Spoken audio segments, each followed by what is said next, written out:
Hello, nous venons de passer une soirée extraordinaire avec le Seigneur. Waouh, waouh, waouh, c'était riche.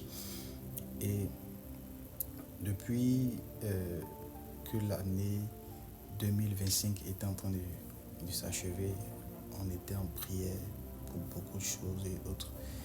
Et comme on le dit, les meilleurs vœux, c'est pas forcément venir dire simplement meilleurs vœux, mais il faut qu'il y ait une puissance qui accompagne. Et je crois que en cette nuit, il y a une puissance qui accompagne mes meilleurs vœux. Je ne souhaite pas les meilleurs vœux comme ça, mais je le sens de le faire, de le faire, de le faire. Je bénis, je bénis, je bénis. Je bénis ta vie, je bénis ta famille, je bénis tes projets, je bénis tes études. Kalaku evahaskurahati. Je bénis tout ce qui est rattaché à toi. Que le Seigneur bénisse ton année 2026 et que cette année, la grâce de Dieu t'accompagne dans tous les domaines. Amen. Voici une petite histoire que j'ai eu à parler aujourd'hui dans l'enseignement que j'ai donné à l'église. Dans cette histoire, écoutez-moi, c'est incroyable. C'est incroyable. Dans cette histoire, c'est dans l'histoire d'Esther. Et la Bible déclare qu'il y avait un homme qu'on appelait Aman. Il a voulu détruire les Juifs. Et dans cette destruction, il a commencé à lancer des sorts, comme ici en Afrique on fait, on lance des courriers, autres là, voilà. Donc pour voir un jour favorable ou un mois favorable où il pourrait exécuter le dessein qu'il avait arrêté parce que Madoché refusait de l'adorer. Donc il a voulu faire tout un tas pour tuer les Juifs. Donc il est parti, il a lancé, il est parti sur son marabout, il a lancé les sorts et autres. Et il n'a pas pu trouver un bon jour favorable. Donc pour chaque jour de l'année, il avait lancé des sorts. C'est jusqu'au jour de Hadda, au mois d'Hadda, c'est-à-dire le dernier mois chez les Juifs. Et c'est ce dernier mois-là que son mois a pris.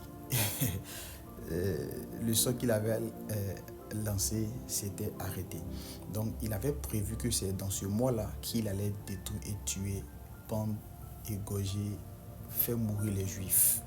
Et avant que ce mois n'arrive, Dieu savait que son peuple allait mieux se préparer pour pouvoir répliquer, notamment Madoché qui avait pris le dessus sur cette affaire en jeûnant déjà et en commençant à faire des actions pour attirer l'attention d'Esther. Et il y a eu comment, on a vu comment la situation s'est retournée et autres.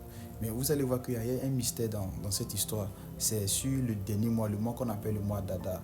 Et aujourd'hui même, depuis à ce moment, le peuple d'Israël a instauré un calendrier et ils ont ajouté un mois encore sur le mois d'Adar. Ça fait 2 Adar. Peut-être tu ne comprends pas ce que je viens d'expliquer, mais suis-moi simplement. Donc chez les Juifs, il y a une année qu'on appelle une année embolismique. Une année embolismique, c'est lorsque une année, au fait, il y a 2 Adar. Il y a un mois qu'on ajoute sur l'année. Donc ça fait 13 mois dans l'année. Et c'est sur ces 13e mois qu'on fait une fête qu'on appelle Purim. Et vous allez voir que dans ce temps-là où les Juifs ont été délivrés en Esther, c'est aussi cette même année qu'on fêtait Purim. Donc, symboliquement, ce que ça signifie simplement, c'est un peu comme chez nous ici, ce qu'on vit, on dit qu'on parle d'année bissextile. Donc, une année bissextile, c'est une année où ça fait 366 jours. Donc, on ajoute un jour à un mois, c'est le mois de février, pour, on peut dire, réorganiser toutes les choses. Donc, de cette même année, cette année, le Seigneur veut réorganiser ta vie. Il veut ajouter un jour, là où c'était 365 jours normalement, quand on faisait, et on perdait 5 heures. Et il veut que tu puisses rajouter un jour afin de rattraper pendant ces 4 ans l'année que tu as eu à perdre. Donc chez les Juifs aussi, c'était pareillement. Ils rajoutaient un mois sur chaque année embolismique pour rattraper les jours qu'ils ont perdus. Donc de cette même manière, je prie et je déclare dans ta vie que cette année, les années que tu as eu à perdre, que le Seigneur te ramène cela, que le Seigneur te remplace cela et il réorganise toutes choses et que la grâce de Dieu soit avec toi, que ton année soit bénie, bénie, bénie, bénie, bénie au nom de Jésus. Amen.